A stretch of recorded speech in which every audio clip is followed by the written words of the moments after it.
стигнахме до представителите на Петела. Всички петли, които са родени през 45-та, 57-та, 69-та, 81-та, 93-та, 2005-та и 2017-та, могат да очакват една интересна година. Всички петли са много борбени, самоуверени, Дракона харесва тези техни качества и съответно ще ги подкрепя. Но, освен това, петлите са и големи мечтатели, за да могат да сбъдват по-лесно своите желания в тази 2024 година. В тяхна подкрепа може да бъде един от най-красивите скъпоценни камъни – рубин.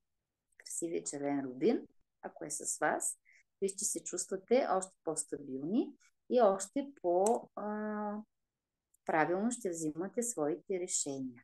Може спокойно да разширявате своя бизнес, може да продължите да се квалифицирате, да се включите в обучение в първата половина на годината, защото във втората половина може да очаквате вече да берете плодовете от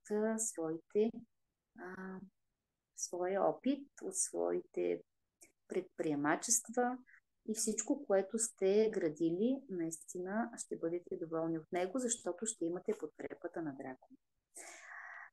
Освен това, имате щастливи цветове, които ако носите в интериора и в облеклото си, като златисто, кафяво и жълто, също ще усещате тяхната енергийна подкрепа.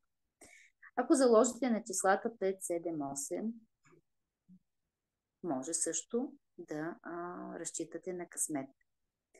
И като цяло, Петела е в топли приятелски чувства с Дракона, така че може да разчита той да му помогне да направи една много съществена трансформация, както в личен план, така и в професионален. И ще бъде подкрепен в всичко, което отдавна мечтае и смело може да реализира. Хубаво е да знаят всички родени в знака на Петела, че за да се стабилизират финансово, е хубаво по възможност да си закрият всички кредити, докато започне годината на Дракона, която започва на 10 февруари 2024.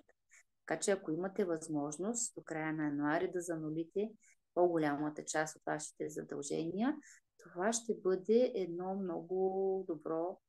много добър старт за бъдещите ви проекти. Това са съветите на звездите в тази насока. Другото, което можем да ви посъветваме, е да се запишете на един курс за финансова грамотност, което също много ще ви помогне да бъдете успешни. Хубаво е да обмисляте добре всяко свое начинание, преди да предприемете решителни стъпки. Добре е да развиете ново хоби, което след време може да превърнете и в нов бизнес. Така че за вас също важат тези правила. Колкото повече нови неща направите в живота си в тази година, толкова повече успехи и дивиденти ще натрупвате. Така и в личния план. Бъдете смели, решителни. Ако имате човек до себе си, не чакайте, а просто му предлагайте брак, без значение дали сте жена или мъж. Действайте и гарантира годината, че този съюз ще бъде много стабилен и много устойчив, така че не се колебайте да предприемете тази важна стъпка в живота си.